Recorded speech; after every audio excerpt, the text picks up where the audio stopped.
Hey, didn't see you there. Today we're going to learn how to make beef jerky. What I've done to prepare so far is I put a big chunk of beef in the freezer, and that just helps it slice nicer. So we'll get that sliced up. If you have a meat slicer, that's great. If you're just going to use a knife, like that, you can just, you don't have to freeze it. The freezing is just kind of roll in the blade of the slicer as that spins. So we'll do that. This is it's probably been here 3 hours or so, 3 or 4. It's a bottom round roast. Really just the cheaper the better. I try and find any without really big tendons or fat streaks running through. I used to cut those out, but now it doesn't bother me as much. They kind of render down, I guess. They're good for you. So we'll get that sliced up. This is 4.66 pounds. We're going to do it at 6 millimeters of thickness. Somewhere around there more or less is good. You can just do it longer or less long. You want to try and cut it across the grain. This one's kind of poorly across the grain. Grain kind of goes like that, but I'm not really concerned. We'll do it anyway.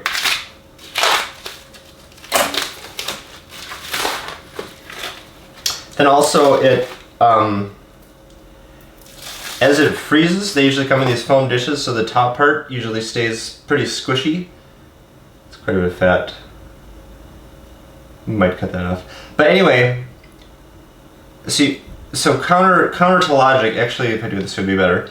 You want to do it upside down, even this nice flat surface. Do it upside down because this is frozen hard and it won't roll into the slicer. I want to cut this off.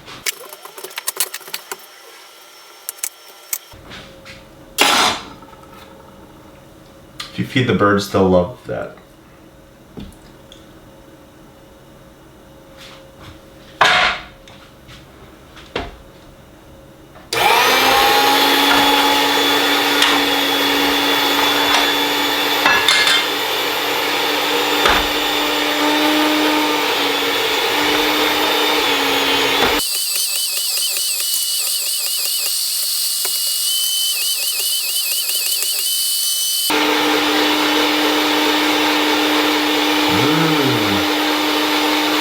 Careful with this, your fingers are also made of meat.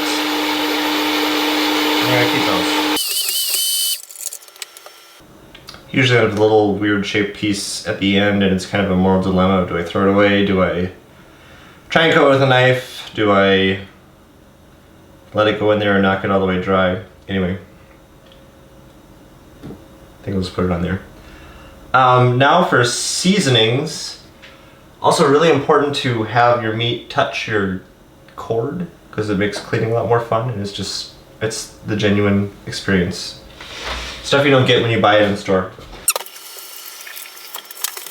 So cooking with Tom is not really about recipes, more so cooking thermodynamics. So, you know, I told you the weight, the thickness, the temperature, how long we're going to cook it at. And I always look up recipes and I'm mostly looking for what do I set my oven at. To find what seasonings I use, I'll look at 5 or 6 and kind of just paraphrase and put them all together, but it's really hard to find. Today we made paninis and I was trying to find this recipe, just what setting to have the grill at, and I just couldn't find it anywhere, so that's kind of why I started doing this. That and just cause. So, not really going to spend a lot of time on what seasonings I'm going to use. I didn't really measure, I just kind of grabbed things that I like and kind of go good with jerky and put them all together. So, some brown sugar, put them on your blender, that works really well. Also, don't be afraid to use more liquid components. It's all going to dry off anyway, so that just makes it get a more even distribution. Your meat's going to be kind of frozen if you did the method here, so even if you're only up yay high, add some wine or water or whatever. It all evens out in the end. And get creative. It sterilizes, it dehydrates, whatever you like. Put some mustard, put some peanuts. I don't care. I'm not gonna eat it.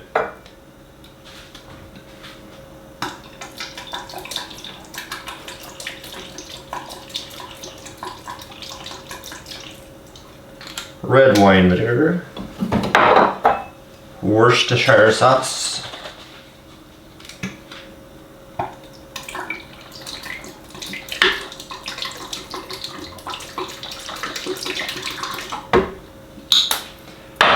Liquid smoke, really good.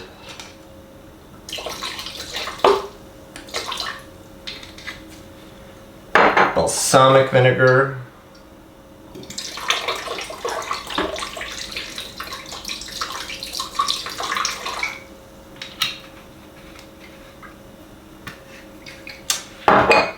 Soy sauce.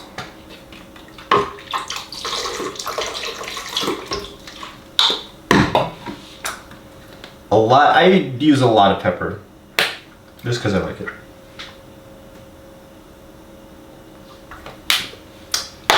Garlic salt. You know what? I don't like it too garlicky, but you do need some salt, so yay much. Little Lorry's kind of good on everything.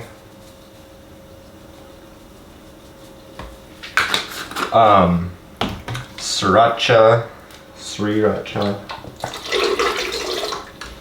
And with adding spicy things, the spice is gonna go away a lot as it dehydrates. I don't know why, but it does. So feel free to add a lot of hot sauce, a lot of different hot sauce. Put a whole jar of Tabasco. Doesn't really matter. To get some real heat, I get a big gnarly habanero or two even. Those just blend in. Or whoa! If you're feeling real crazy, I have them somewhere. You can get these dried Carolina Reaper peppers. You can get them on Amazon. They're pretty cheap. It's like $8 for that pack. Those are 50% hotter than ghost peppers or something, which are 3 or 4 times hotter than habaneros. I did 2 of those in a couple batches ago I made. They come dry, so just use a cheap coffee grinder. This is like $12. And that adds a lot. I'm kind of scared to touch that even. But if you need heat, you need to use like real peppers. Sauce won't cut it by itself. I did sriracha. This I just got garlic chili sauce by the same people at Sriracha.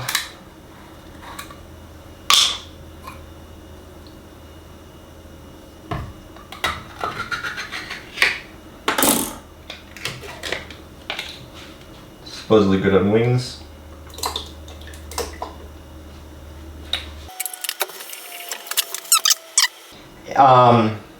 This isn't maybe as much as I really would normally do, but if it gets really full in your plastic bag, it's hard to work it around. So just adding a little bit more liquid is good. So just for example, I have this handy box of red wine here, cheap stuff from Trader Joe's.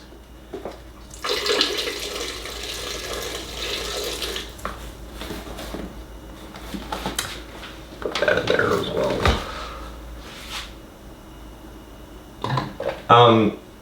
Then we'll just blend that real good.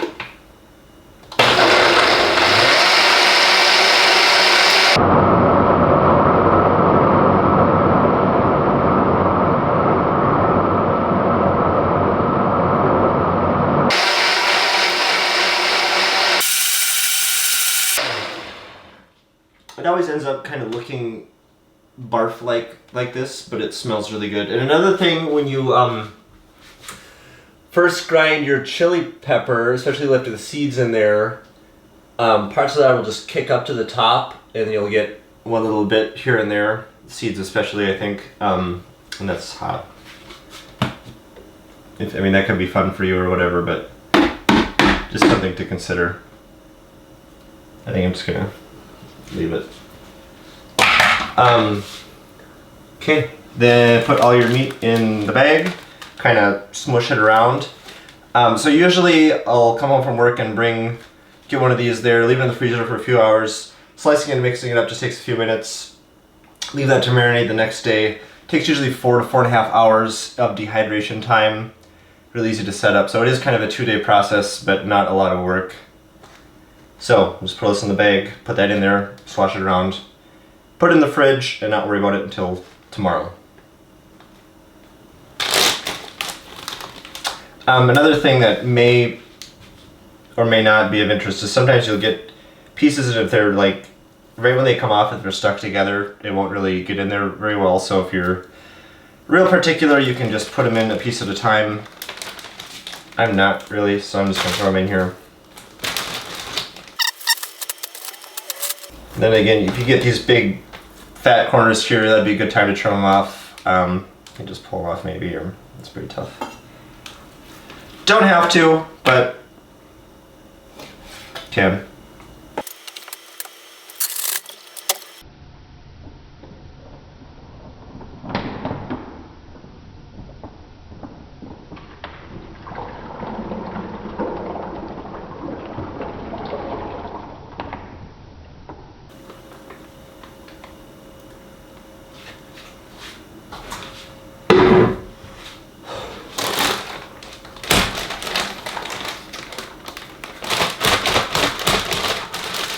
And with that open, just kind of massage it around because it's easier to move around in there. And that really pushes all the air bubbles out.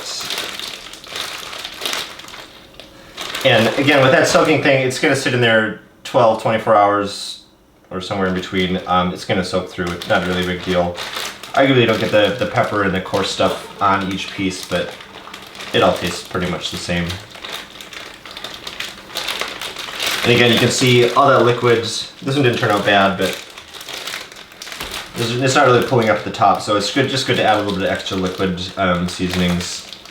If you do ground stuff, it's a lot messier, and then you really want to be strict on your liquid things because it'll just, if you have those jerky guns or whatever, it'll just kind of fall apart. So that you need a lot drier, more focused on dry ingredients. I find that usually more frustrating than this.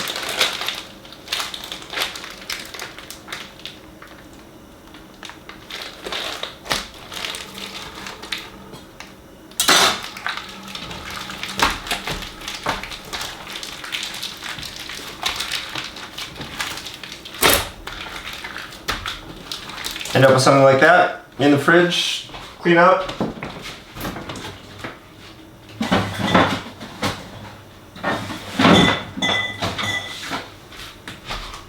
Call it good. We'll see you tomorrow. Here we are. It's the next day. Stuff sat in the fridge. We have our dehydrator here. This one's an Excalibur model, named after a famous sword. Large plastic bowl. We will collect our meat bag here. Looks the same still, like barf. We'll put it in this bowl. You can wear gloves for this, like exam gloves, cleaning gloves, whatever. Especially if you do really hot stuff and you bite your fingers like I do. That'll hurt, but I'm not really concerned. Basically, we'll just take out trays. With this style dehydrator where there's a bunch of trays, the top and bottom don't seem to dry as well. And on the round ones, I think the top or bottom dries quicker, but if that's an issue, like on this, I usually just do the middle. I think it has 9 trays, let's do the middle 7, and that's not a problem. And if I do overflow or whatever, you just kind of swap them out halfway through. And same with if you have the round type, which is a lot cheaper, more common, just halfway through, just top to bottom, vice versa. Looks really good. Meat you always do like 165 for beef anyway, salmon a little bit less, so we'll do that. We're gonna set the timer for 4 hours and kind of check on it. You can always add more time, but you can never add more moisture without ruining it. Anyway, put this in here.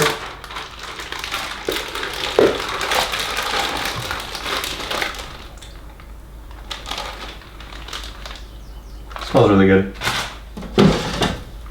Don't have to spray. This one has these kind of silicone mats. They don't stick at all. If you do, especially ground jerky, you want to be careful not to press it in because it'll really stick in those little holes. And this you don't have to be real particular on. Just make sure nothing's overlapping. Stuff shrinks as it goes, so don't worry about it. And if you have a big dehydrator or whatnot, you'll kind of learn how much to do. This, again, was like 4.5 pounds, cut into slices, and line up pretty good, and it's just kind of like Tetris or whatever, getting them together.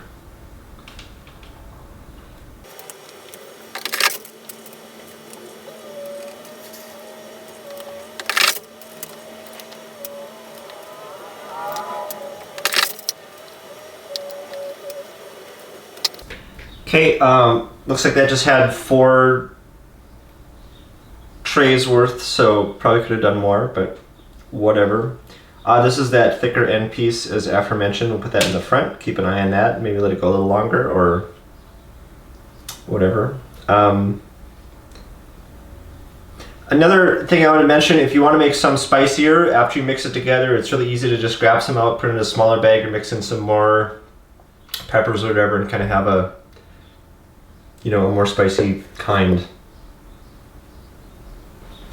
So we'll put this in here, set it to 165, let it go for 4 hours. My house will smell good for that time. And we'll check in later.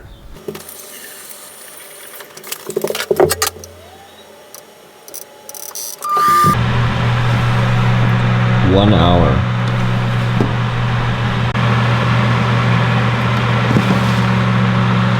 2 hours. 3 hours. This is about 4 hours.